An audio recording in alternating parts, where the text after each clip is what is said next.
Heavenly Father, I pray for everyone watching this video right now. May you bless them with peace, joy, and breakthroughs in their lives. Amen. Hello, my wonderful family. I am so glad and grateful to have you here with me today. Your support means the world, and I truly don't take it for granted. Before we dive into today's powerful story, please don't forget to give this video a thumbs up, drop a comment below to share your thoughts, and of course, hit that subscribe button and turn on the notification bell so you never miss an update from this channel. Don't you dare feel sorry for me, Maya. Harrison Vale's voice cut through the silence of his massive bedroom like a blade, even though it barely rose above a whisper. I froze halfway through adjusting his foredrip, my hand trembling as his steel-gray eyes locked onto mine in the reflection of the window. He was dying. We both knew it. The pancreatic cancer had eaten through him like acid, leaving behind a skeleton wrapped in papery skin and designer pajamas that hung loose as burial shrouds. But somehow, even now, he could still make me feel like a child caught stealing cookies. I wasn't, I started, but he cut me off with a look that could have frozen hell over. You get that same expression my mother used to get, like you're watching a wounded bird. His breathing was labored, each word a battle. I've built empires, Maya. I don't need your pity. I turned back to the fore, my nurse training kicking in to steady my hands. 3 years.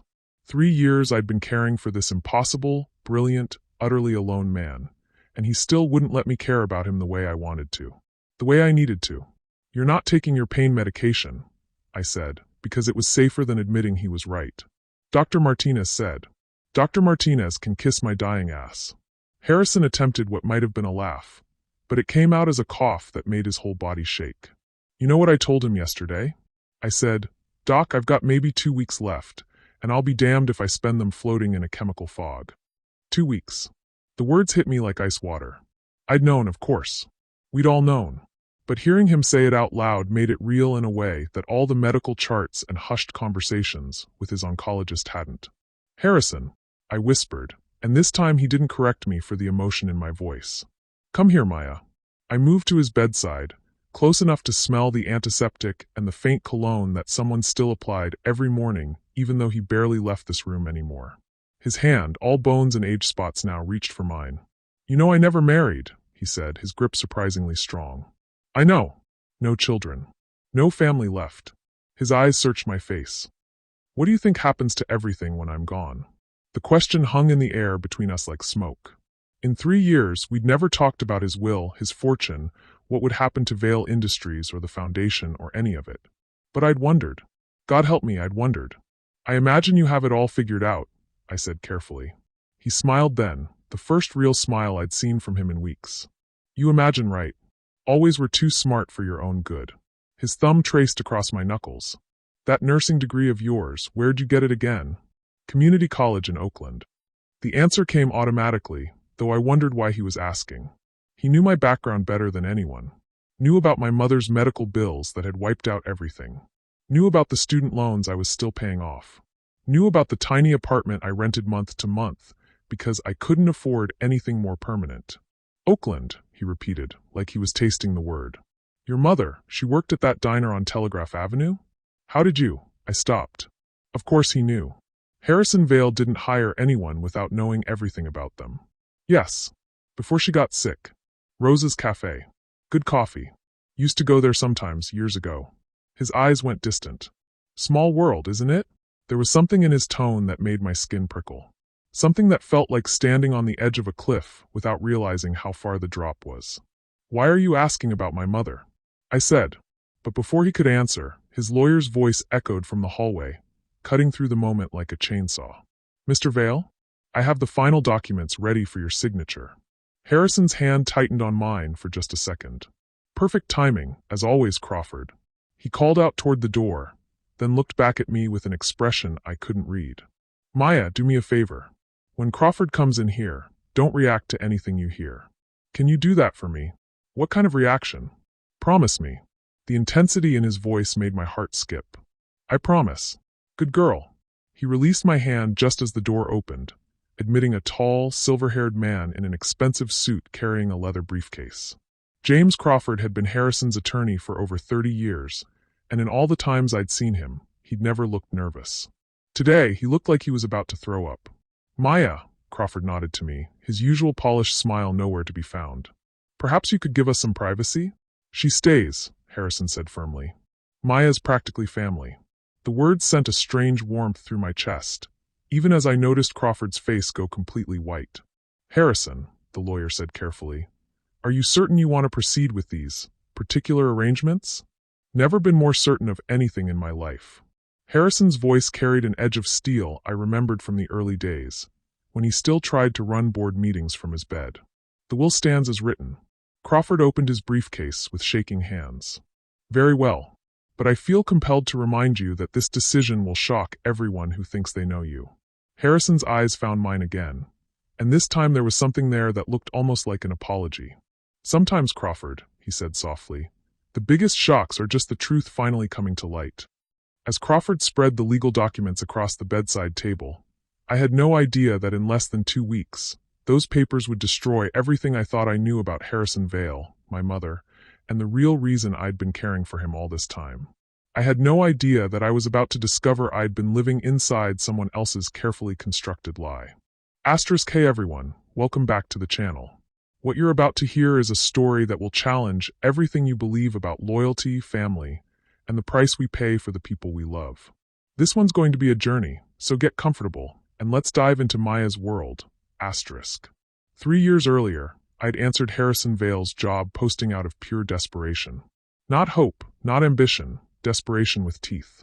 My mother had been dead for 6 months. The medical bills had followed me like hungry ghosts, and I was 2 weeks away from losing the apartment we'd shared.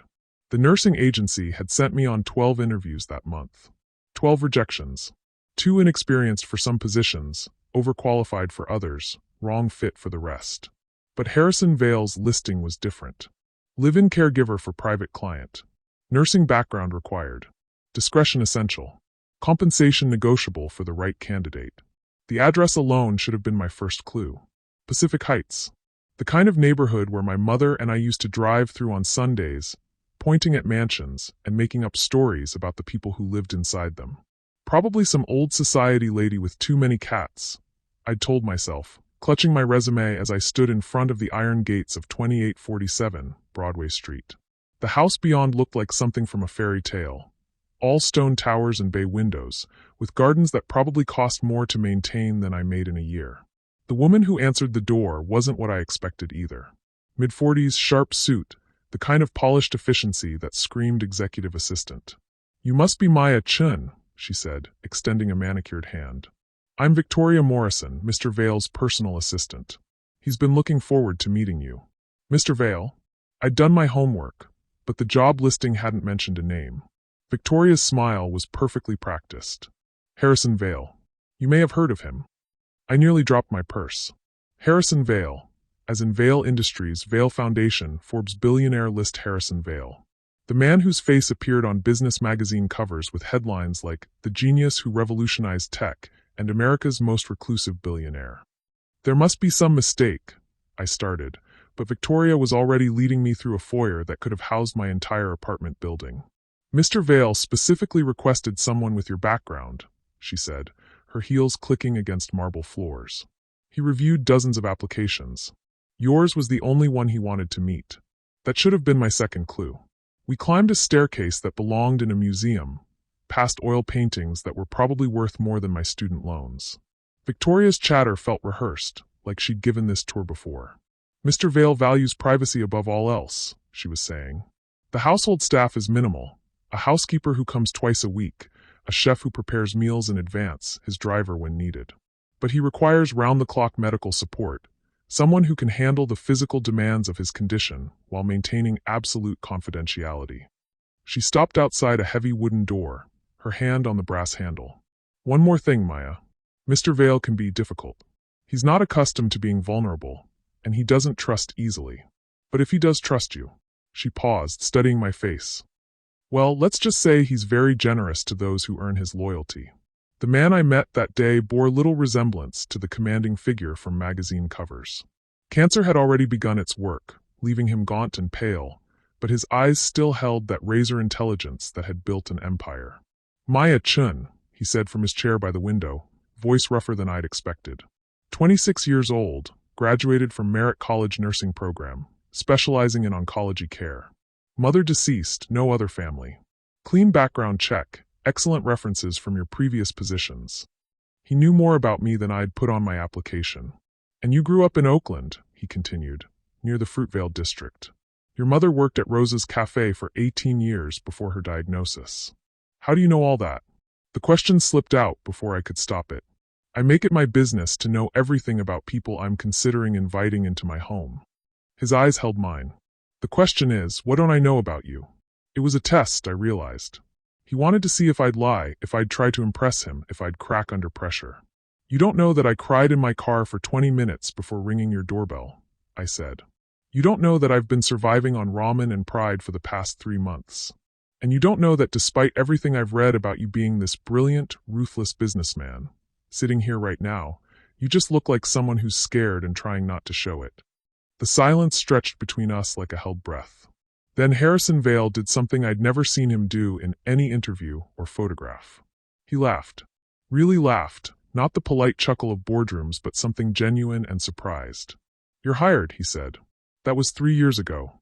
3 years of learning that Harrison Vale, the public figure, was a carefully constructed mask. The real Harrison was sharper, funnier, more vulnerable than any magazine profile had ever captured. He was also lonelier than anyone should ever have to be. Why no family? I'd asked him once, maybe 6 months into working for him. We'd fallen into an easy routine by then. Morning medications, physical therapy, the careful dance of maintaining dignity while managing his deteriorating health. Never found the right person to start one with, he'd said, but there was something in his voice that suggested a deeper story. My work was everything. Built Vale Industries from nothing, Didn't leave much time for romance. No regrets. He'd been quiet for a long time, staring out at the garden where hummingbirds danced around his mother's rose bushes. One, he'd finally said. There was someone years ago. But timing is everything in business and love, Maya. Get either one wrong, and you lose everything that matters. Now, 3 years later, watching Crawford spread legal documents across the bedside table like tarot cards predicting the future, I wondered if that someone was connected to the mysterious heir mentioned in his will. Maya, Harrison said softly, would you mind getting Crawford some coffee? He looks like he needs it. Another dismissal disguised as a request. But as I moved toward the door, I caught a glimpse of the document's header. Last Will and Testament of Harrison Michael Vale. And underneath, in Crawford's precise handwriting, a note that made my blood freeze. Primary beneficiary, Elena Vasquez, verified DNA match, daughter of Rosa Vasquez, deceased. Rosa. My mother's name had been Rosa. My hand tightened on the door handle as the implications crashed over me like ice water. The questions about my mother's work at the cafe. Harrison's strange familiarity with our old neighborhood.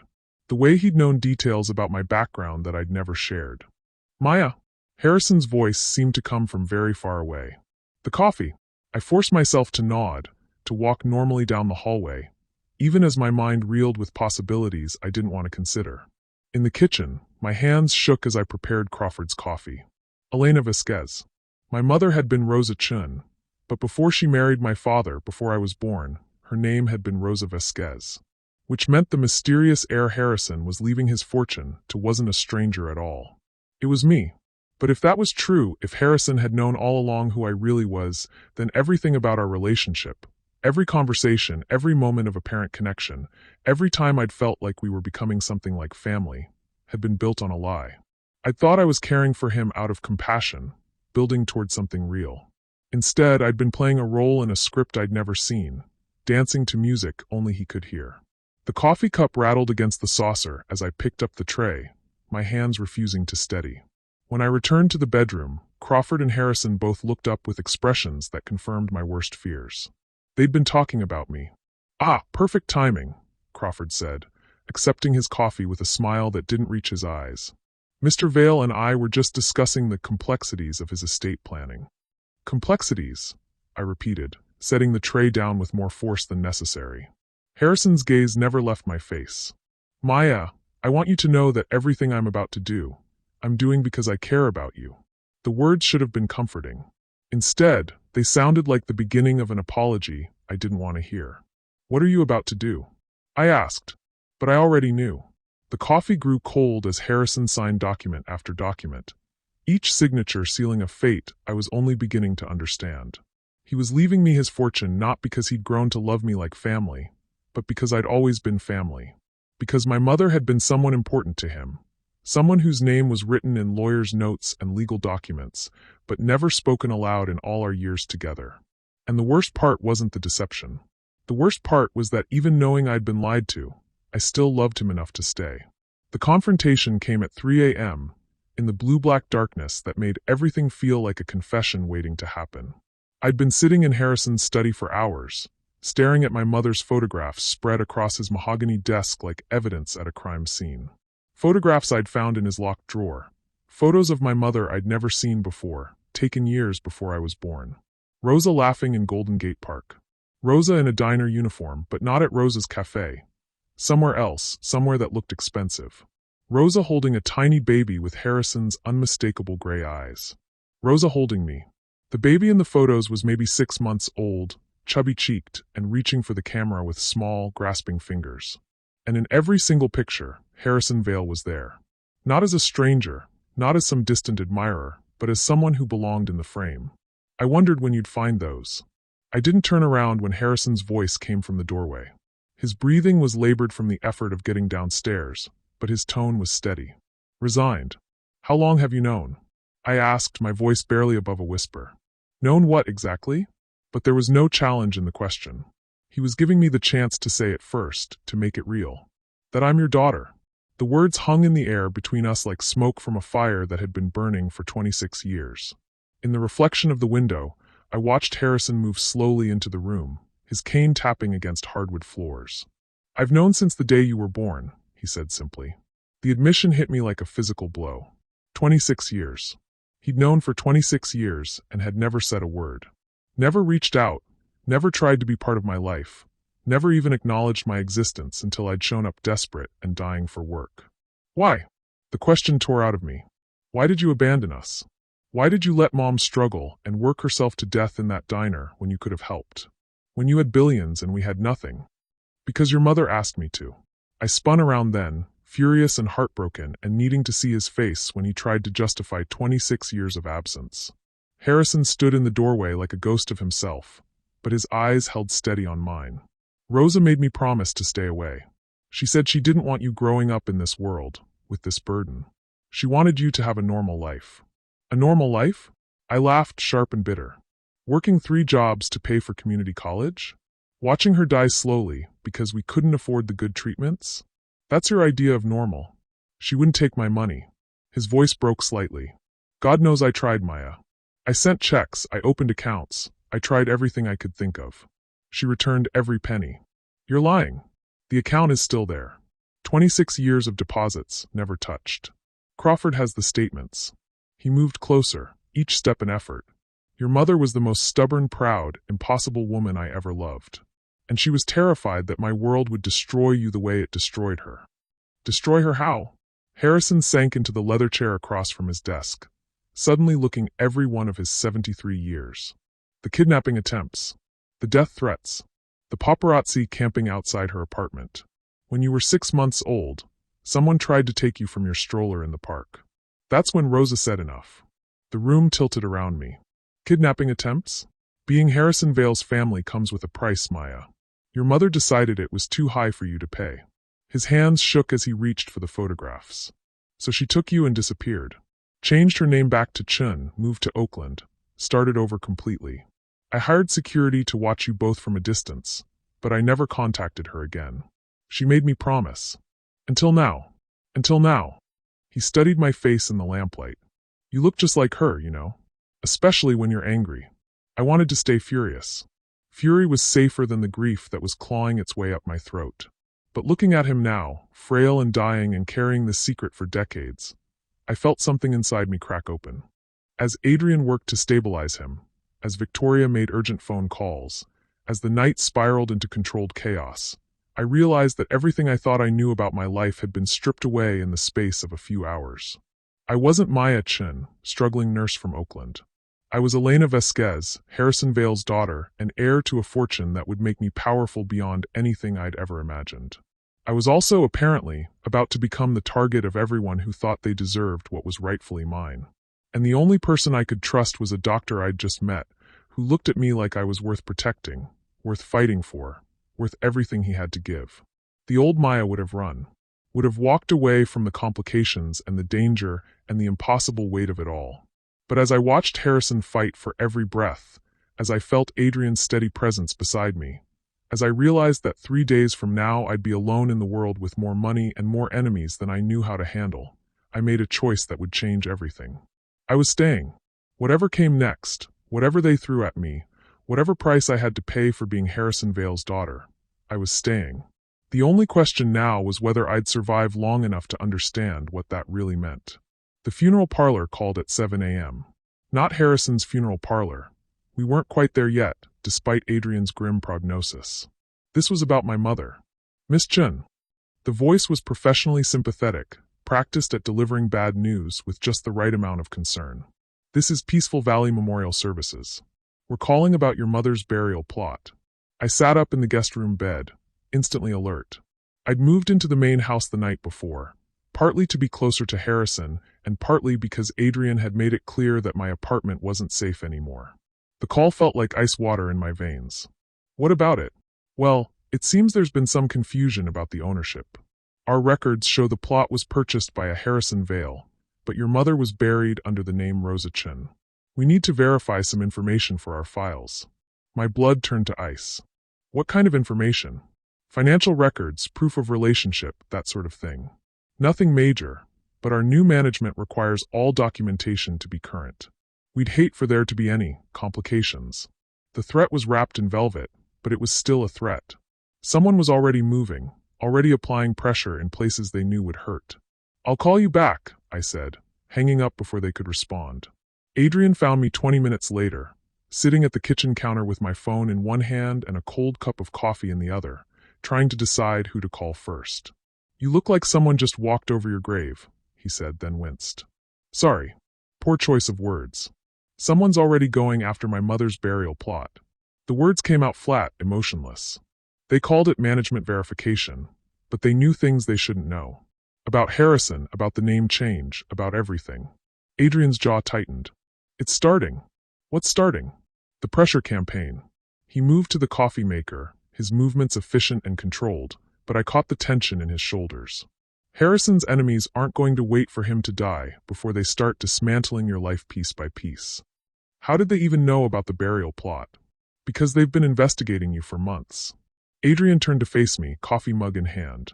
Maya, these people have resources you can't imagine. Private investigators, hackers, lawyers who specialize in finding pressure points. The fact that Harrison bought your mother's plot? That's exactly the kind of information they'd use. My phone buzzed. Unknown number. Don't answer it, Adrian said immediately. But I was already swiping to accept. Hello, Maya-chan. The voice was male, smooth, confident. We need to talk. Who is this? Marcus Vale. Harrison's nephew. I think it's time we met, don't you? Adrian was shaking his head frantically, but something in Marcus's tone made me pause. There was no threat, no aggression. Just a calm certainty that made me more nervous than any bluster would have. I don't think Harrison would want. Harrison's been lying to you. Marcus's interruption was gentle but firm. About a lot of things. About your mother, about his will, about why he really brought you into his life. Meet me for coffee and I'll tell you the truth he's been hiding. The truth according to you. The truth according to medical records, legal documents, and 26 years of evidence that Harrison Vale is not the man you think he is. Marcus paused. Rosa's Cafe downtown. 1 hour. Come alone, and I'll show you proof that your mother didn't die of natural causes. The line went dead. Adrian was beside me before I could fully process what I'd heard. What did he say? He said my mother didn't die of natural causes. My voice sounded strange, distant. He wants to meet at Rosa's Cafe. Maya, no. Absolutely not. Adrian's hand covered mine. This is exactly what we talked about. They're going to try to isolate you, fill your head with lies, turn you against Harrison. What if they're not lies? The question hung between us like a landmine. Adrian's eyes searched my face, and I saw something flicker there, doubt maybe, or recognition. You know something, I said. About my mother's death. About Harrison. You know something you're not telling me. Maya, tell me the truth, Adrian. Right now. Did Harrison have anything to do with my mother's death? The silence stretched too long. When Adrian finally spoke, his voice was careful, measured. Your mother had pancreatic cancer. Same as Harrison. It's genetic in some families. That's not what I asked. It's what you need to know right now. I stood up, anger and fear warring in my chest. Don't you dare protect me from the truth the same way everyone else has. I'm done being treated like a child. You're not a child. You're a target. Adrian stood too, moving closer. And every minute you spend doubting the people who are trying to protect you is a minute your enemies can use against you. Maybe I need to hear what Marcus has to say. What you need is to stay here, stay safe, and let me handle. Let you handle what? My life. My choices. I stepped back, putting distance between us. I've spent 3 years taking care of Harrison, and before that I spent 23 years believing my father was dead. Forgive me if I'm not ready to hand over all my decisions to someone I met 2 days ago. Adrian flinched like I'd slapped him. Is that what you think this is? That I'm trying to control you? I don't know what to think anymore. Then think about this.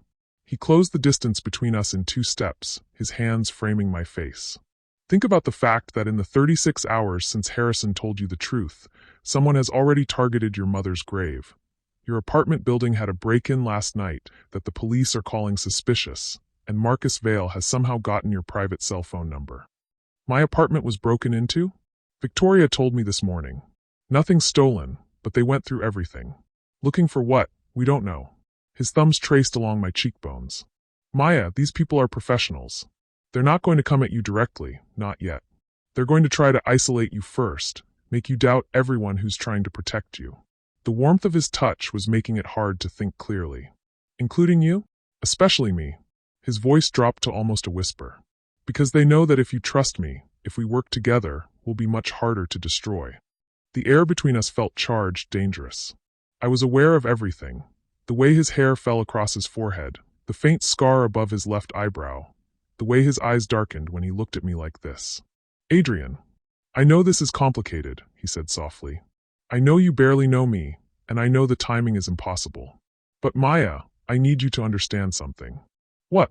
I'm falling in love with you. The confession hit me like lightning, sudden and illuminating and terrifying. Before I could respond, before I could process what that meant for both of us, his phone buzzed with an urgent tone. He glanced at it and went pale. Harrison's asking for us.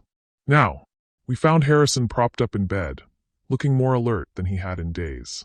Victoria stood beside him with a tablet, her usual composure cracked around the edges. Ah, good, Harrison said as we entered. Maya, I need you to see something. Victoria handed me the tablet. On the screen was a news article from the San Francisco Chronicle, posted less than an hour ago. Billionaire Harrison Vale's secret daughter revealed as sole heir. Below the headline was a photograph of me leaving the house that morning to get coffee, clearly taken with a telephoto lens. The article detailed everything. My real name, my mother's connection to Harrison, even speculation about the size of the inheritance. How did they get this information? I whispered. Because someone leaked it, Harrison said grimly. Someone with access to my will, my medical records, and information about you that only a handful of people know. My eyes snapped to Adrian, then to Victoria. Both looked genuinely shocked, but one of them had to be lying. Who has access to your will? I asked. Crawford, Victoria, the head of legal at Vale Industries. Harrison's eyes were sharp, calculating. And as of yesterday, the board of directors. The board, standard procedure when a CEO is terminally ill. They need to prepare for transition. Harrison's smile was bitter.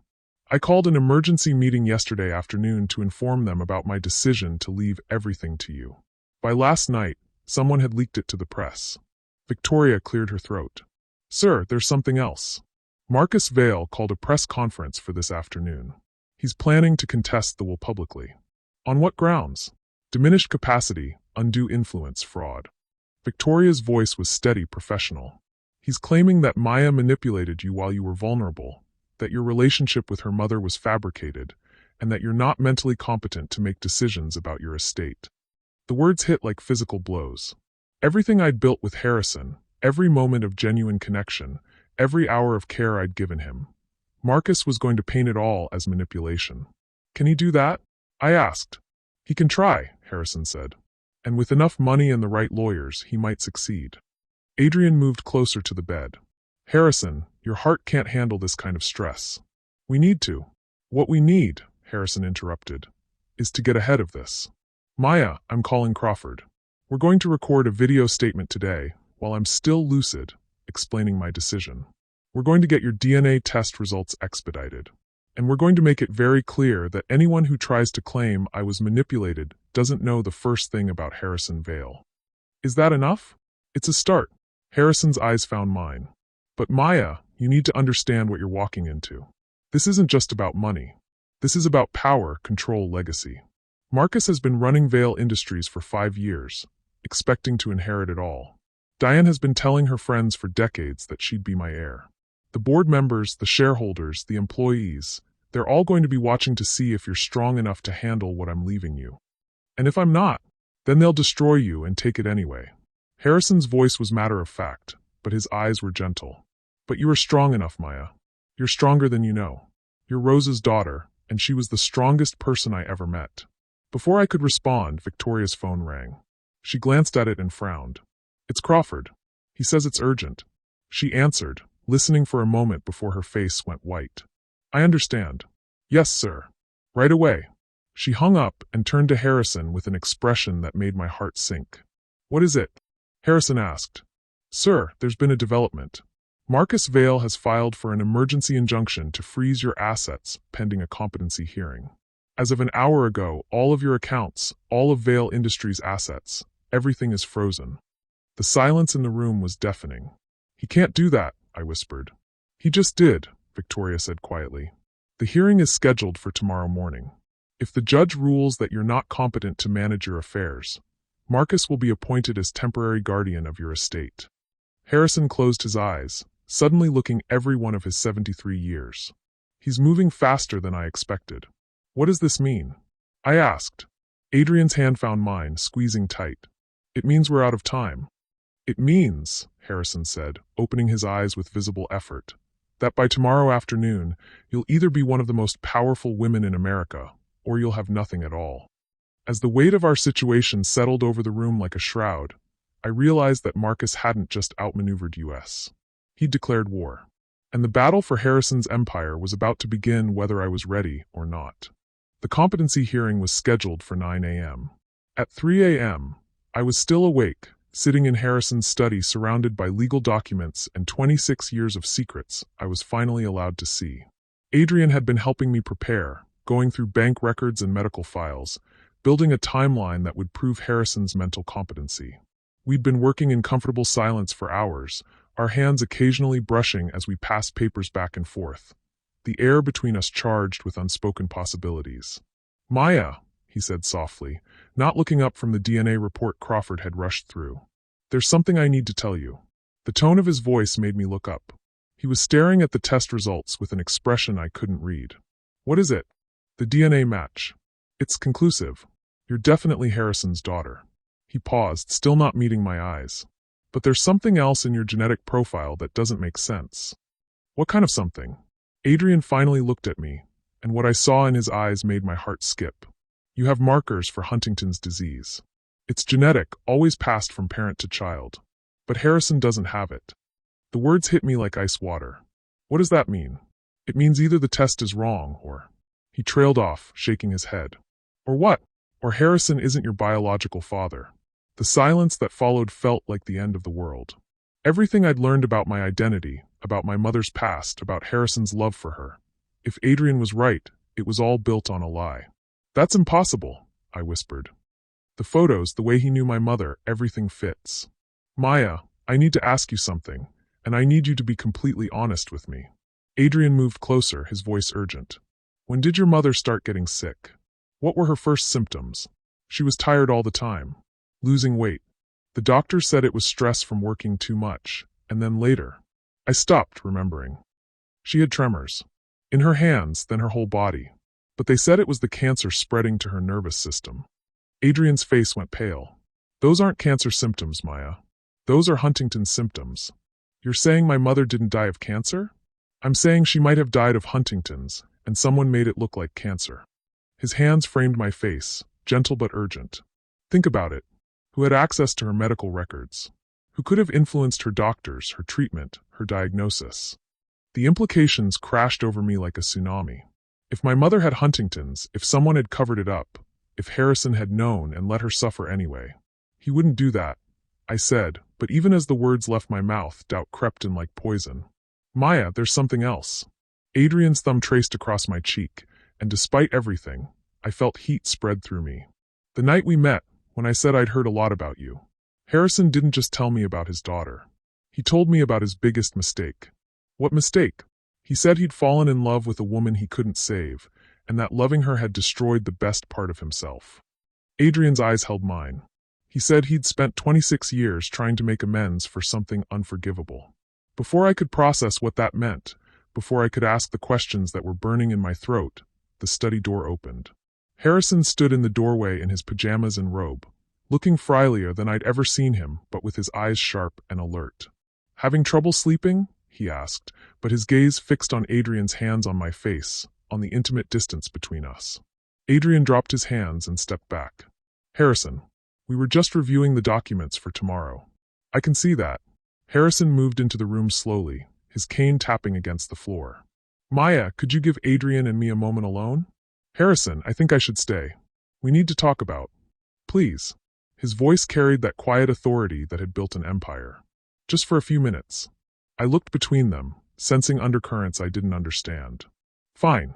But we're not done talking about this. I left them in the study and went to the kitchen, but I didn't go far. Call it intuition, call it paranoia, but something about the way Harrison had looked at Adrian made my skin crawl. Their voices carried through the hallway, low but urgent. Told you to keep your distance, Harrison was saying. The situation has changed, Adrian replied. She needs to know the truth. She needs to be protected from the truth. Like her mother was protected? The silence that followed was deafening. Then Harrison's voice, colder than I'd ever heard it. Rose's death was a mercy, Adrian. You know that better than anyone. A mercy? You call what you did to her a mercy. My blood turned to ice. I crept closer to the door, pressing myself against the wall. I call it love, Harrison said quietly. Rosa was suffering. The Huntington's was destroying her mind, her body, everything that made her who she was. The treatments weren't working. She was in agony, and she begged me to help her end it. So you helped her die and covered it up as cancer. I gave her peace, and I made sure Maya would never have to know that her mother chose to leave her. The floor seemed to tilt beneath my feet. My mother hadn't died of cancer. She died of Huntington's, and Harrison had helped her commit suicide. And now Maya has the same gene, Adrian said. She's going to develop the same disease, and you're planning to leave her billions of dollars to suffer with. Maya is stronger than her mother. She'll find a way to fight it. Or she'll make the same choice Rosa did, and you'll have destroyed another woman you claim to love. Which is why she needs someone to protect her from herself. Someone like you. The words hung in the air like a death sentence. Then Adrian's voice, quiet and deadly. Is that what you think this is? That I'm here because you're paying me to fall in love with your daughter? Aren't you? The silence stretched too long. When Adrian finally spoke, his voice was different, colder, more clinical. The original arrangement was for me to monitor her health, yes. To watch for early signs of Huntington's and to manage the situation if necessary. And now it's complicated. Complicated how? Because I wasn't supposed to actually fall in love with her. My heart shattered and rebuilt itself in the space of a heartbeat.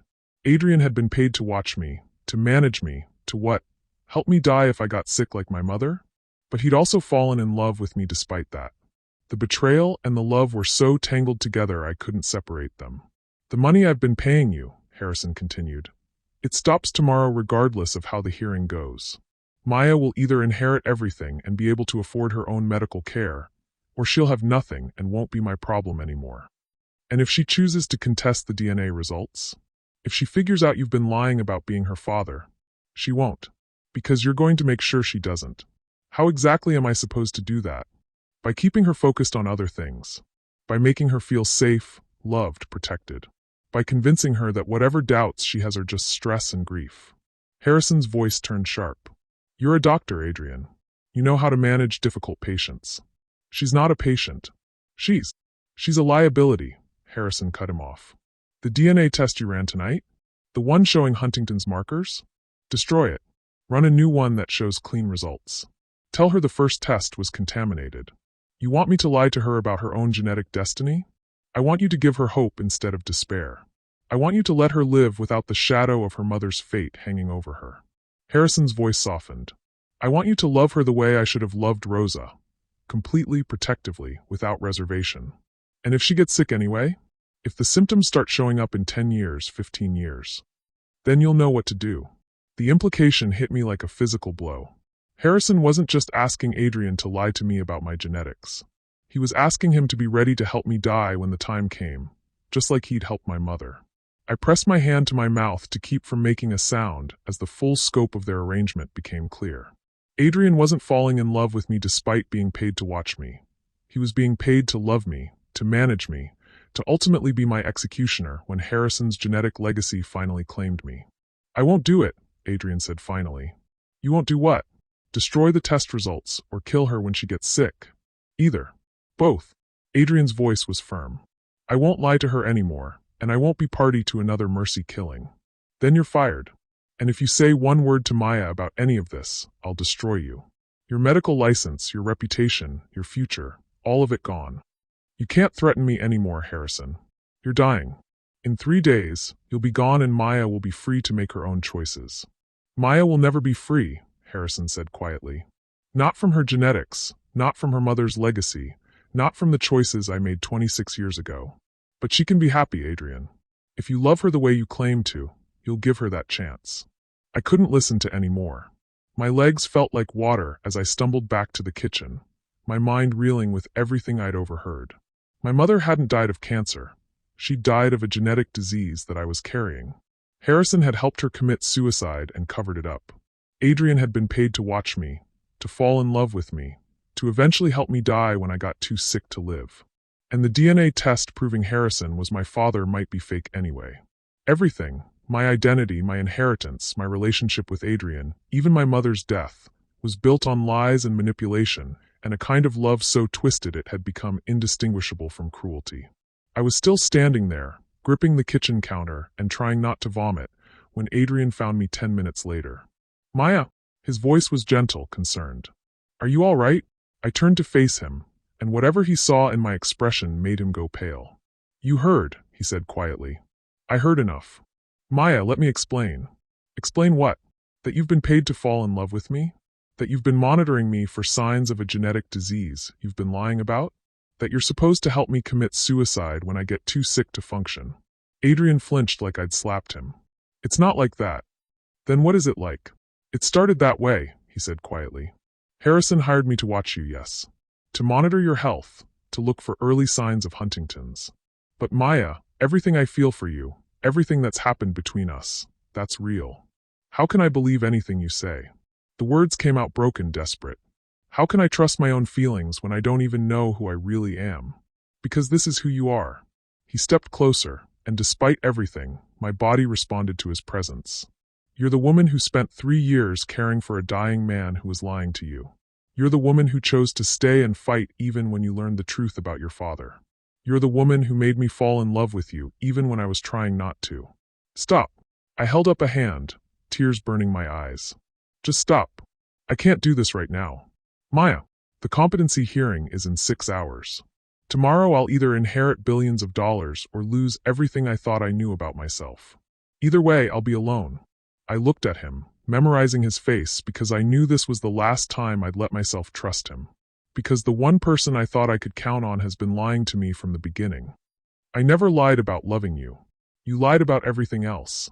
The words hung between us like a wall I'd never be able to climb. Adrian opened his mouth to say something else, then closed it, recognizing the futility.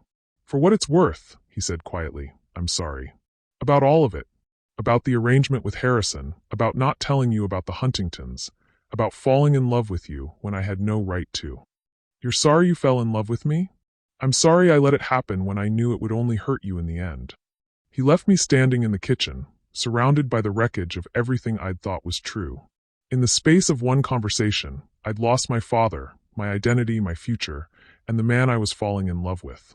In 6 hours, I'd face a courtroom full of people trying to prove I wasn't competent to inherit Harrison's fortune. The cruel irony was that they might be right. Because standing there in the darkness, drowning in lies and betrayal and genetic destiny, I wasn't sure I was competent to handle my own life, let alone billions of dollars. But I was going to try. Because if there was one thing I'd learned from my mother, from Harrison, from 3 years of caring for someone who was dying, it was this. You don't get to choose your genetics, your family, or your circumstances. But you do get to choose how you fight. And I was going to fight like hell. The courtroom was a battlefield disguised as justice. I sat between Crawford and a lawyer I'd never met. Victoria had hired her at the last minute when Harrison's regular legal team mysteriously developed, scheduling conflicts. Sarah Kim was young, sharp, and according to her credentials, had never lost a competency case. She was also, I suspected, the only attorney in San Francisco willing to take on Marcus Vail and his army of corporate lawyers on 6 hours' notice. Remember, Sarah whispered as we waited for the judge, they're going to try to paint you as manipulative and Harrison as senile. Stay calm, answer only what's asked, and don't let them bait you into anger. Easier said than done. Across the aisle, Marcus Vail sat with 3 lawyers who probably cost more per hour than I'd made in a year as a nurse. He was younger than I'd expected, maybe 45, with Harrison's gray eyes but none of his warmth. When he looked at me, it was like being evaluated by a machine calculating my net worth. Behind him sat a woman I recognized from society photos as Diane Vail, Harrison's ex-wife. She was perfectly preserved in that way that money could buy, blonde, polished, and radiating the kind of casual entitlement that came from decades of expecting the world to bend to your will. The gallery was packed with reporters, Vail Industries board members, and what looked like half of San Francisco's legal community. Everyone wanted to see the poor nurse try to hold on to a billionaire's fortune. All rise, the bailiff called. The Honorable Judge Patricia Williams presiding.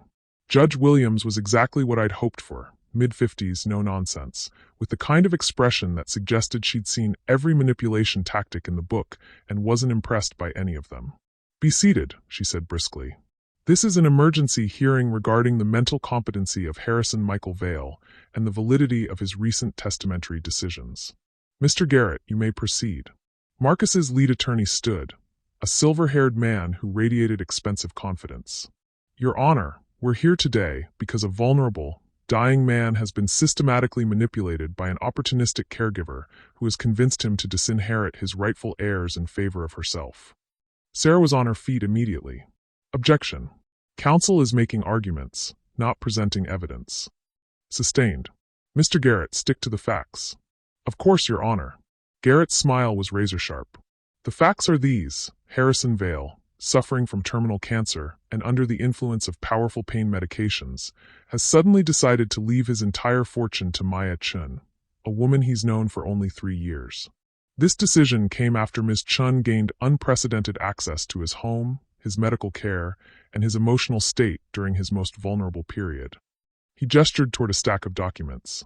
We have evidence of Mr. Vail's deteriorating mental state, including medical records showing the effects of his medication on cognitive function, testimony from household staff about his increasing confusion and dependency, and financial records showing increasingly erratic decision-making over the past year. My heart sank as he continued. They'd done their homework. Furthermore, Your Honor, we have evidence that Ms. Chun has been less than truthful about her relationship with Mr. Vail and her motivations for caring for him. Garrett lifted a folder. Ms. Chun claimed to meet Mr. Vail through a standard caregiver placement. In reality, she specifically sought out employment with him after researching his net worth and personal circumstances. That was a lie, but how could I prove it? We also have testimony that Ms. Chun has been romantically involved with Mr. Vail's personal physician, Dr. Adrian Martinez, creating a potential conflict of interest in Mr. Vail's medical care and a possible conspiracy to influence his testamentary decisions. The words hit me like ice water. They knew about Adrian and me. They were going to make it sound like we'd conspired to manipulate Harrison. Judge Williams looked at Sarah. Ms. Kim, how does your client respond to these allegations? Sarah stood, calm and professional. Your Honor, the petitioners are engaging in exactly the kind of character assassination we expected. They cannot point to a single instance of actual manipulation, so they're resorting to innuendo and speculation. She moved to our table of documents. Mr. Vail is not a vulnerable, confused old man. He is a brilliant businessman who built an empire through careful decision-making and strategic thinking. His medical records show that while he is physically ill, his cognitive function remains sharp. His recent decisions may surprise some people, but they are consistent with his values and his legal right to dispose of his property as he sees fit. Furthermore, Sarah continued, Ms. Chen's care of Mr. Vale has been exemplary. She has worked tirelessly to ensure his comfort and dignity during his illness, often going above and beyond her professional duties. The suggestion that she has manipulated him is not only false but insulting to both parties. It sounded good, but I could see the skepticism in the judge's eyes. In a room full of lawyers and reporters, the story of the poor nurse inheriting billions looked exactly like what Marcus was claiming it was. I'd like to call our first witness, Garrett announced. Dr. Richard Steinberg, Mr. Vale's oncologist. Dr. Steinberg was a thin, nervous man who looked like he'd rather be anywhere else. Under Garrett's questioning, he painted a picture of Harrison as increasingly disoriented, dependent on pain medication, and struggling with the cognitive effects of his illness. In your professional opinion, Garrett asked, would Mr. Vale's condition affect his ability to make complex legal and financial decisions?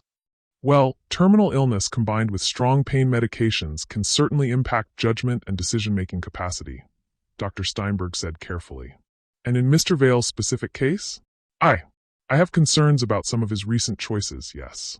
Sarah's cross-examination was aggressive but careful. She got Dr. Steinberg to admit that Harrison had never been formally evaluated for mental incompetency, that his pain medication dosages were within normal limits, and that cognitive impairment wasn't automatic with his type of cancer. But the damage was done. The seeds of doubt were planted. The next witness was worse, Victoria Morrison, Harrison's personal assistant. I stared at her in shock as she was sworn in. Victoria, who had helped me prepare for this hearing, who had hired Sarah Kim, who had been nothing but supportive since Harrison's revelation about my identity. Under Garrett's questioning, Victoria painted a devastating picture of my relationship with Harrison. Ms. Chen became increasingly involved in Mr. Vale's personal affairs, she testified. She was present for private meetings with his attorney, she influenced his daily schedule, and she had access to confidential information about his business and personal relationships. Did this concern you? Garrett asked. Yes, it did. Mr. Vale had always been very protective of his privacy. Allowing Ms. Chen such unprecedented access was unusual. Did you observe any changes in Mr. Vale's behavior after Ms. Chen began working for him? He became more secretive. He would dismiss other staff when meeting with Ms. Chen, and he began making decisions without consulting advisors he had trusted for decades. Each word was like a knife between my ribs. Victoria had been there for all of it. She knew the truth about my relationship with Harrison, about the real reasons behind his decisions. But she was painting it all as manipulation and undue influence. Your Honor, Sarah said during her cross-examination, I'd like to remind the court that Ms. Morrison was, until very recently, a trusted employee of Mr. Vale's. If she had genuine concerns about Ms. Chen's influence, why didn't she report them earlier? Victoria's composure cracked slightly. I was trying to be loyal to Mr. Vale. I thought he would come to his senses. Or perhaps you're testifying now because you're hoping to curry favor with Mr. Marcus Vale, who will be making employment decisions if he gains control of the estate. Objection. Garrett was on his feet. Sustained. Move on, Ms. Kim. But I saw the flicker of uncertainty in Victoria's eyes. Sarah had hit close to the truth. Victoria was protecting her own interests, not Harrison's. The most devastating blow came from the final witness, Dr. Adrian Martinez. Adrian looked like he hadn't slept in days. His usually perfect appearance was disheveled, his eyes hollow. When he was sworn in, he wouldn't look at me. Dr. Martinez, Garrett began, you've been treating Mr. Vale for approximately 5 years, correct? Yes. And during that time, you've had extensive opportunities to observe his mental and cognitive state. Yes. In your professional opinion, has Mr. Vale's judgment been compromised by his illness and medication? Adrian was quiet for a long moment. Then, Mr. Vale's physical condition has deteriorated significantly. The pain and medication can affect decision-making capacity. And have you observed specific instances where his judgment seemed impaired? Another pause. Yes. Can you describe one such instance? Adrian finally looked at me, his eyes full of pain and apology. Mr. Vale recently asked me to falsify genetic test results to hide potentially devastating health information from Ms. Chen. When I refused, he threatened to destroy my career. The courtroom erupted. Reporters scribbled frantically, lawyers whispered urgently, and I felt the ground fall away beneath me. Order! Judge Williams slammed her gavel. Dr. Martinez, are you testifying that Mr. Vale attempted to suborn perjury? I'm testifying that Mr. Vale asked me to lie about medical test results to protect Ms. Chun from information he felt would be harmful to her. When I indicated I couldn't comply, he made threats. Garrett was practically glowing. And in your opinion, does this behavior indicate mental instability or compromised judgment? It indicates someone who is desperate to control a situation beyond his control, yes. Sarah tried to salvage something in cross-examination, but Adrian's testimony had been damning. He'd confirmed that Harrison's behavior was erratic and that there were medical secrets being hidden from me. What he didn't say, what he couldn't say without destroying me completely, was that those genetic test results showed I was carrying Huntington's disease. That Harrison had helped my mother commit suicide. That our entire relationship had been built on lies. But the damage was done. By the time closing arguments began, I could see the writing on the wall. Your Honor, Garrett said in his closing, the evidence is clear. Harrison Vale is not the man he once was. His illness has compromised his judgment, and he has been manipulated by a caregiver who saw an opportunity for unprecedented financial gain. We ask that you find Mr. Vale incompetent to manage his affairs and appoint Mr. Marcus Vale as temporary guardian of the estate. Sarah fought valiantly in her closing, arguing that the evidence showed nothing more than a sick man trying to protect someone he cared about, that there was no proof of actual manipulation, and that Harrison's decision might be surprising but was legally valid. But I could see it in Judge Williams' expression. We were losing. I'll take this matter under advisement, she said finally. Decision will be rendered at 2 p.m. today. As the courtroom emptied, I sat in stunned silence. Everything was falling apart. Harrison was dying. Adrian had betrayed me to save his own skin. Victoria had sold me out, and I was about to lose an inheritance I'd never wanted anyway. But the worst part wasn't the money. The worst part was realizing that everyone I'd trusted had been lying to me, and I had no idea who I really was anymore. Outside the courthouse, Adrian caught up with me as I walked toward the car service Victoria had arranged. Maya, wait. I turned around, and the pain in his eyes almost made me forgive him. Almost. I had to tell the truth, he said. Did you? Did you tell them about my mother's suicide? About the Huntingtons? About Harrison paying you to watch me? My voice was steady, cold. Or did you just tell them enough truth to save yourself? I told them what I could without destroying you completely. How generous. Maya, please. Let me explain. There's nothing to explain, Adrian. You made your choice. I stepped back as he reached for me. You chose your career over me. I understand. I just wish you'd done it before I fell in love with you. I got in the car before he could respond, before I could see his reaction, before I could change my mind and forgive him for breaking my heart. At 2 p.m., Judge Williams would decide my fate. But sitting in the back of that car, watching San Francisco blur past the windows, I realized that no matter what she decided, I'd already lost everything that mattered. The money was just numbers on a page. The love, the family, the sense of belonging I thought I'd found, that had been real. And now it was gone. At 1:45 p.m., 15 minutes before Judge Williams would destroy my life, Harrison Vale died. I was sitting in the courthouse hallway when Crawford found me, his face gray with exhaustion and something that might have been grief. Maya, he said quietly, sitting beside me on the hard wooden bench.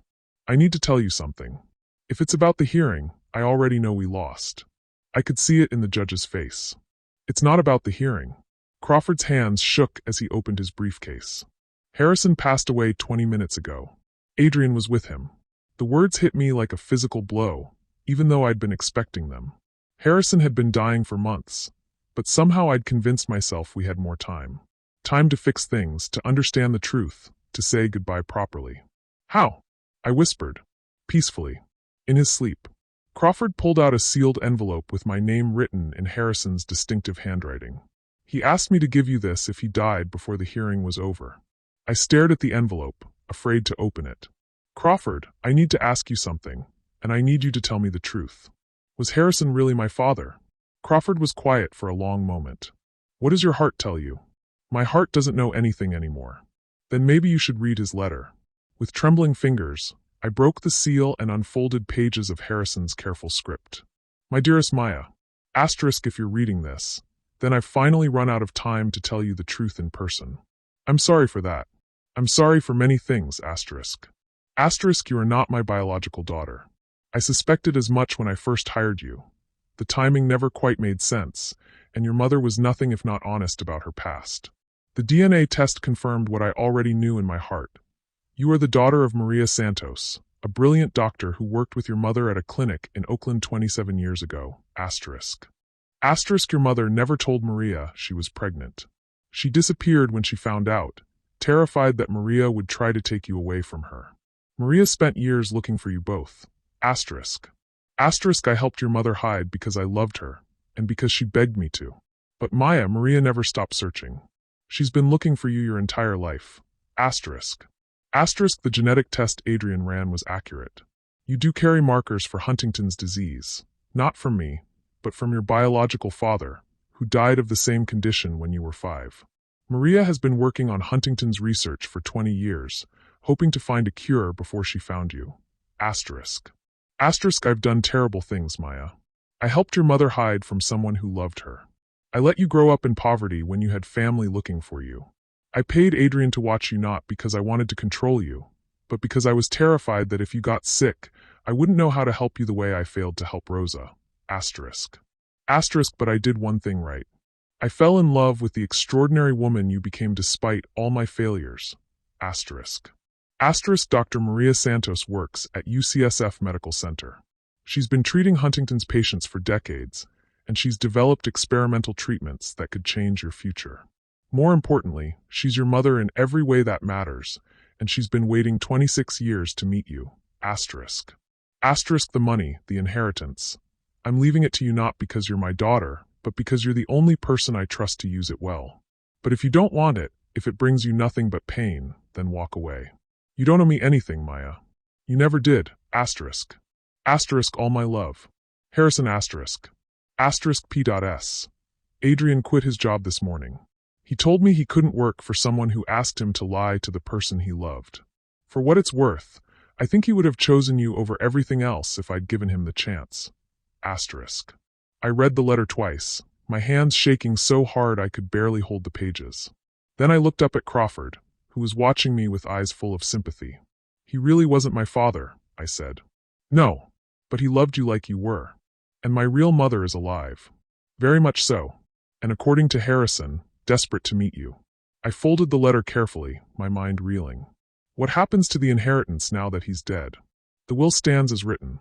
Judge Williams' decision about his competency becomes moot. Dead men can't be incompetent. You inherit everything, Maya. Unless you choose not to. I can choose not to? Crawford smiled for the first time all day. You can do whatever you want. That's what having billions of dollars means. Before I could respond, Adrian appeared at the end of the hallway. He looked exhausted, devastated, and when his eyes met mine, I saw everything he couldn't say reflected there. I'm sorry, he said as he approached. I know he meant everything to you. Did he suffer? No. He went peacefully. He asked me to tell you that he was proud of who you became. I stood up, the letter still clutched in my hands. Adrian, I need to ask you something. Anything. In the courtroom, when you testified about Harrison asking you to falsify test results, were you telling the truth? Yes, but you didn't tell them what the results actually showed. No, that wasn't their business. His eyes searched my face. Maya, I need you to know that I never wanted to lie to you about anything.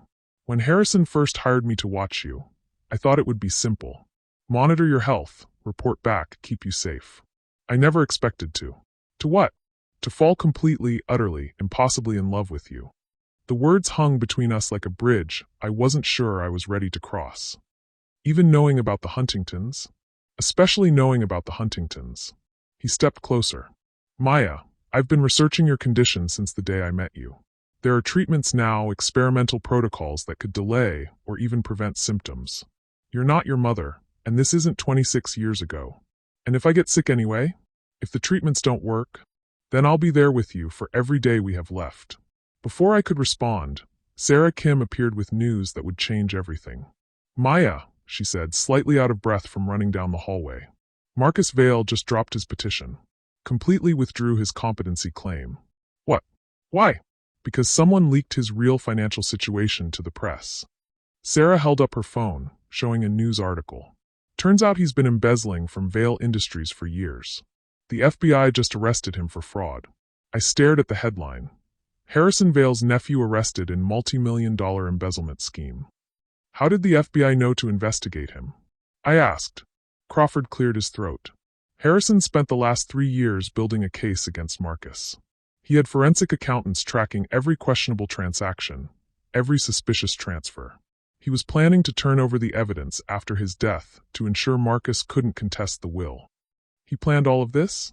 Harrison Vail never did anything without a strategy, Maya. Even dying.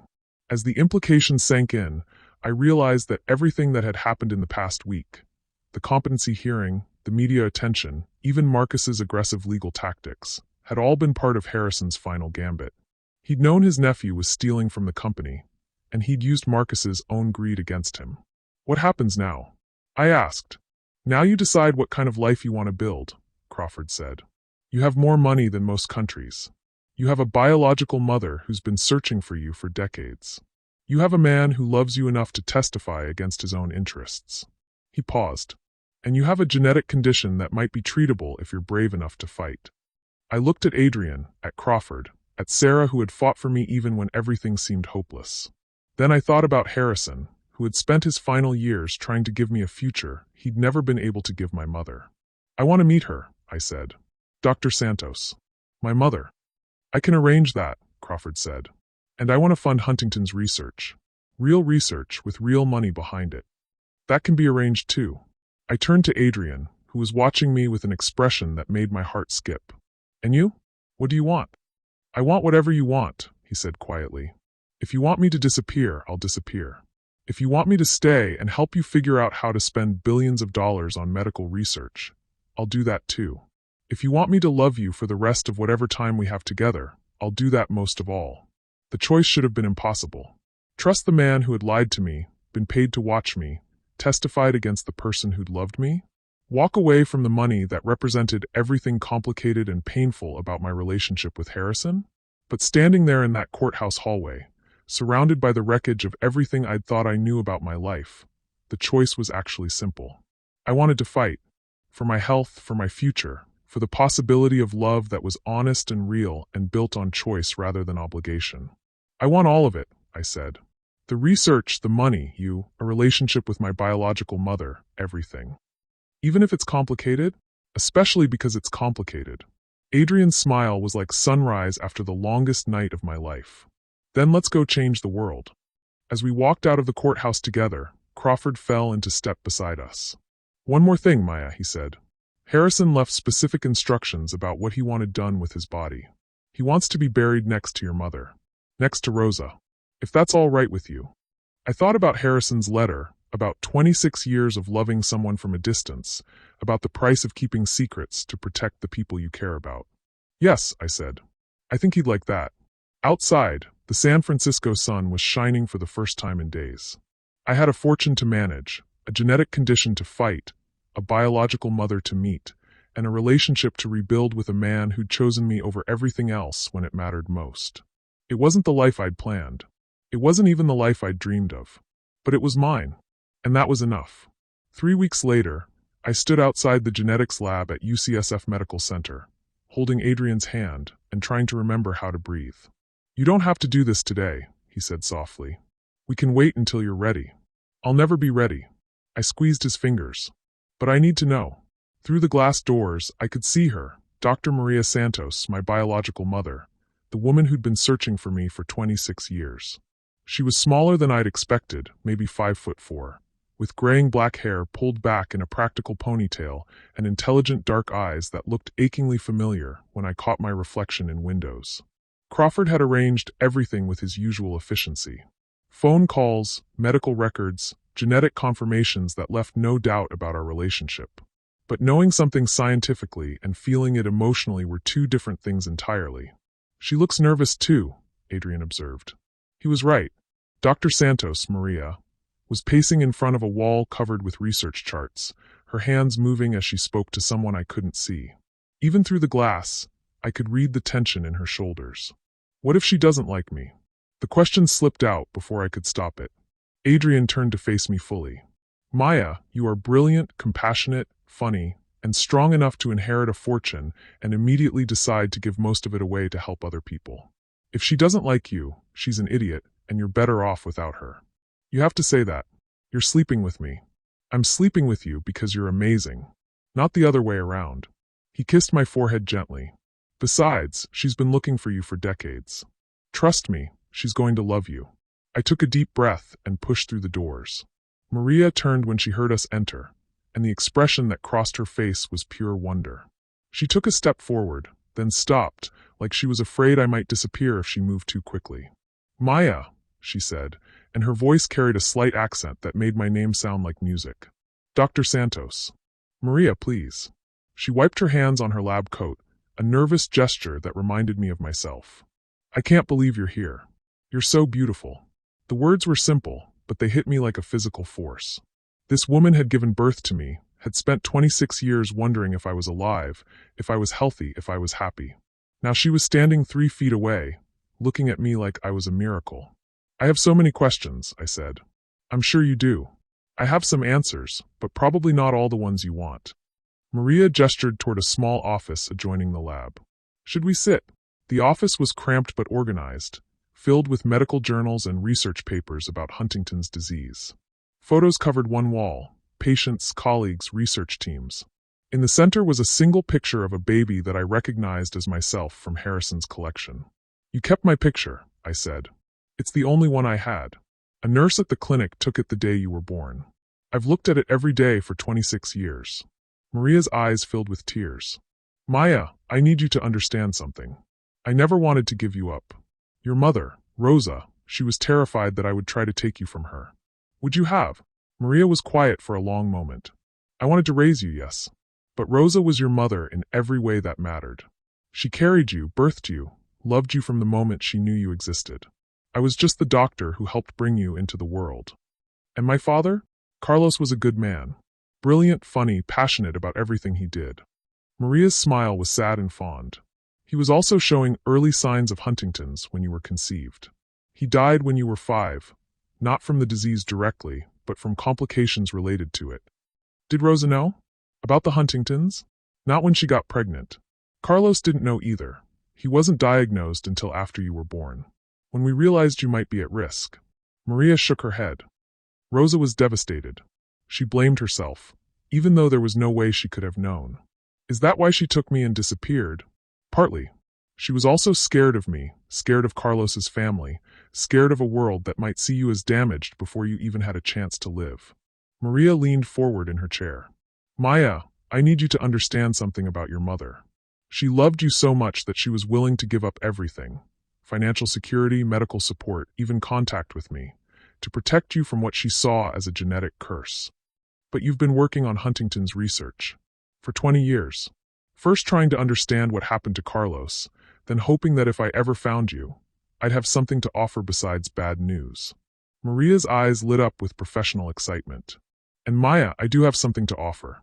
The treatments available now are revolutionary compared to what existed when your father died. She pulled out a thick folder filled with research papers and test results. We've developed gene therapy protocols that can delay symptom onset by decades. In some cases, we've even seen complete prevention of symptoms in high-risk patients. What does that mean for me? It means that if you choose to pursue treatment, there's an excellent chance you'll never develop Huntington's at all. Maria paused. But the treatments are experimental, intensive, and expensive. Money isn't a problem. Maria laughed, a sound that was pure joy. No, I imagine it isn't.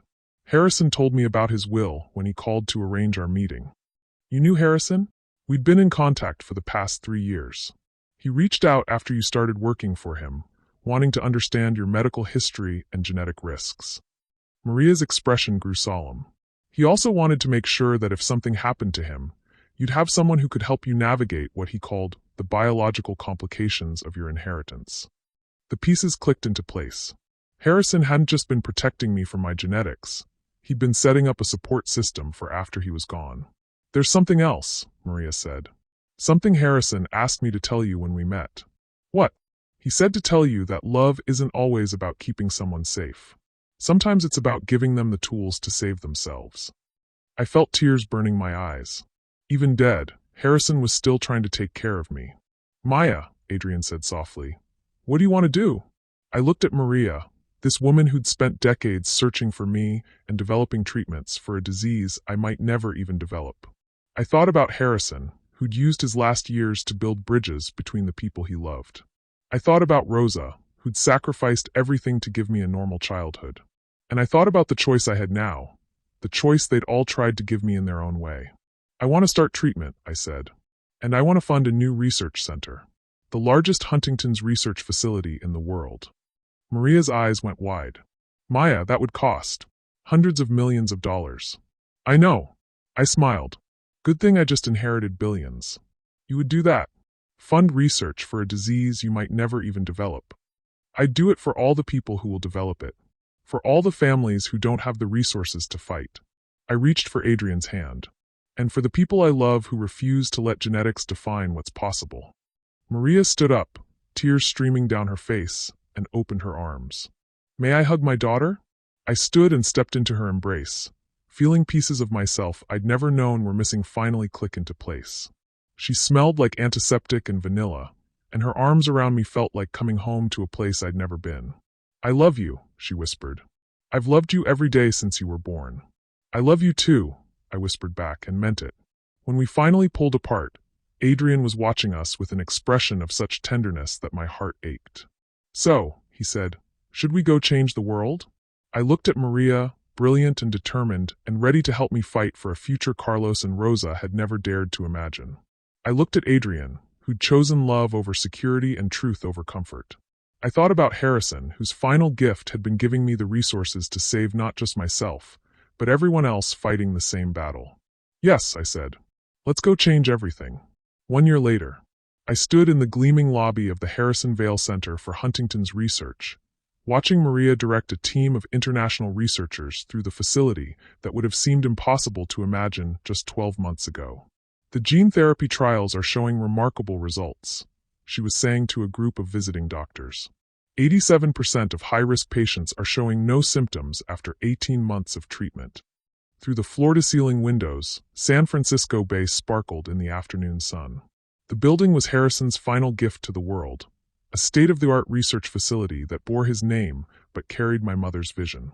Every day, scientists from around the globe worked here to ensure that families like mine would never again have to choose between love and genetic destiny. Mrs. Martinez? I turned to find my assistant. Yes, I had an assistant now, a reality that still made me laugh, holding a tablet with my afternoon schedule. The board meeting is in 10 minutes, she said. And Dr. Martinez called to confirm dinner tonight. Mrs. Martinez. The name still felt new, warm, like a sweater I was just learning to wear comfortably. Adrian and I had married 3 months ago in a small ceremony in Harrison's garden, with Maria walking me down the aisle and Crawford serving as officiant. It had been perfect in its simplicity. No press, no society guests, just the people who'd helped us build something real from the wreckage of lies and secrets. Thank you, Jenny. And it's just Maya, remember? Jenny smiled. Yes, ma'am. Just Maya. I made my way to the boardroom where the directors of the Harrison Vale Foundation were gathered for our monthly meeting. The foundation now managed the bulk of Harrison's estate, funding medical research, educational initiatives, and support services for families dealing with genetic diseases. I'd kept enough money to live comfortably, more than comfortably, but the vast majority of the fortune was working to change lives. Maya, called Dr. Elizabeth Chin, our research director and no relation despite the shared surname. We have remarkable news from the Barcelona trial. She pulled up data on the main screen showing results from our European research partnerships. Complete symptom prevention in 94% of participants. Maya, we're not just treating Huntington's anymore, we're stopping it. The room erupted in applause, and I felt the familiar surge of wonder that this was my life now. That a small-town nurse from Oakland was sitting in a boardroom discussing breakthrough medical treatments funded by money she'd inherited from a man who'd loved her like a daughter despite not being her father. After the meeting, I walked through the research floors, checking on progress and chatting with scientists who'd become my extended family. In the pediatric wing, I found Maria working with a team developing treatments for children at risk of inheriting Huntington's. How's the youngest patient doing? I asked. Tommy, responding beautifully to treatment. His parents are crying with relief daily. Maria looked up from her charts. Maya, we've now treated over 300 high-risk patients. 300 families who won't have to live with the fear that haunted your mother. And me, I said softly. And you? Maria smiled. Speaking of which, how are you feeling? Any symptoms, any concerns? It was a question she asked every time we met, and probably always would. I'd been in treatment for 11 months now, receiving gene therapy that was essentially rewriting my genetic destiny one injection at a time. I feel perfect, I said honestly. Strong, healthy, ready to take on the world. Good, because the world needs more people willing to turn personal pain into public healing. I hugged her goodbye and drove home to the house Adrian and I had bought in Pacific Heights. Not Harrison's mansion, which had become a foundation retreat center, but a smaller place with a garden where we could grow old together without the weight of too much history in the walls. Adrian was already there when I arrived, standing in our kitchen and doing something complicated with vegetables that smelled amazing. How was your day, Dr. Martinez? I asked, stealing a piece of carrot he'd just chopped. Excellent, Mrs. Martinez. Saved 3 lives, revolutionized cardiac surgery, the usual. He grinned and pulled me into his arms. How was yours? Oh, casual Thursday. Funded some world-changing research, watched my mother cure genetic diseases, contemplated the meaning of love and legacy. Typical Tuesday for the woman who inherited billions and decided to give them away to help people. Typical Tuesday for the woman who learned that the best inheritance isn't money. It's the courage to build something better than what you received. Adrian's expression grew serious. Do you ever regret it? Not keeping more of the money, not living the billionaire lifestyle. I considered the question, looking around our kitchen with its mismatched dishes and the art we'd bought from local artists because we loved it, not because it was expensive. I think about it sometimes, I said honestly. But then I remember that Harrison didn't leave me the money to make me rich. He left it to me because he knew I'd use it to change the world. And every day I see evidence that he was right. Even when the world feels overwhelming? Especially then. I kissed him softly.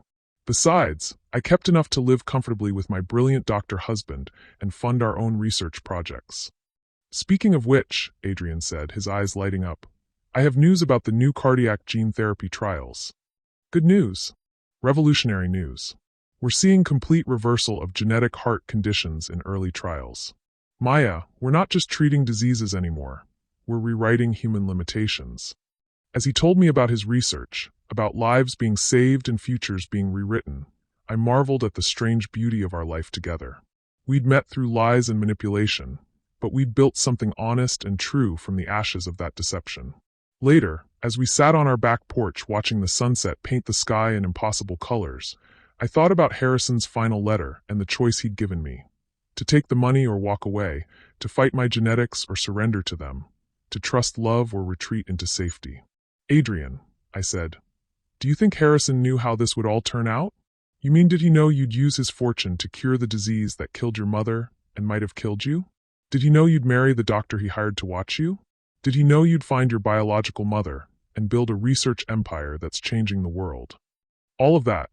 Adrian was quiet for a moment, considering. I think Harrison Vale was brilliant enough to see possibilities, but I don't think he could have imagined how extraordinary you'd become.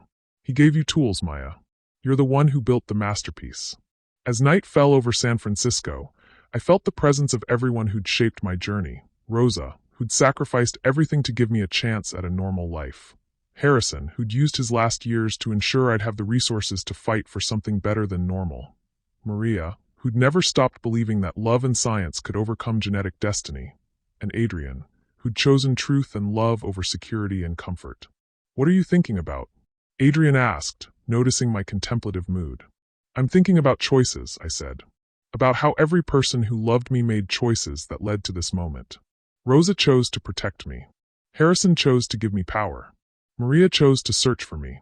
You chose to love me despite the complications. And what choices are you making? I smiled, thinking about the research center bearing Harrison's name, the treatments saving lives around the world, the family I'd built from the scattered pieces of truth and love. I'm choosing to believe that genetics don't define destiny. That money is only as powerful as the love that guides it. That families can be built from choice as much as blood. And that sometimes the best way to honor the people who sacrificed for you is to make sure their sacrifices weren't in vain. Adrian's hand found mine in the darkness. And what about us? What choice are you making about us? I'm choosing forever, I said simply. I'm choosing to build a life that's worthy of everyone who fought to make it possible. As we sat there in the peaceful darkness, I realized that this was Harrison's true gift.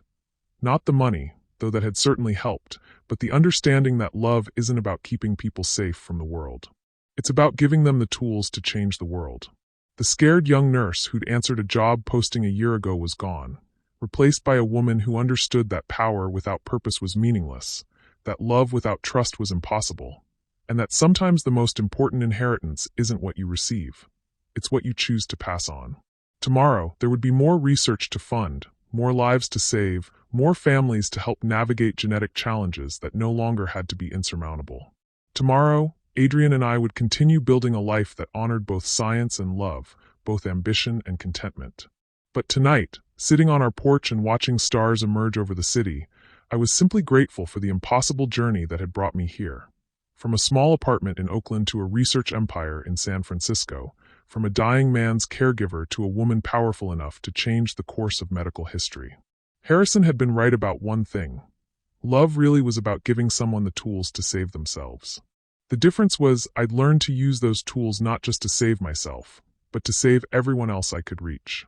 And that, I thought as Adrian squeezed my hand in the darkness, was a legacy worth building.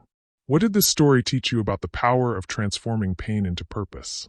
About the difference between the family we're born with and the family we choose? Drop your thoughts in the comments and subscribe for more stories that will change how you see the world. Because sometimes the most powerful inheritance isn't money, but the courage to build something better than what we received. ***.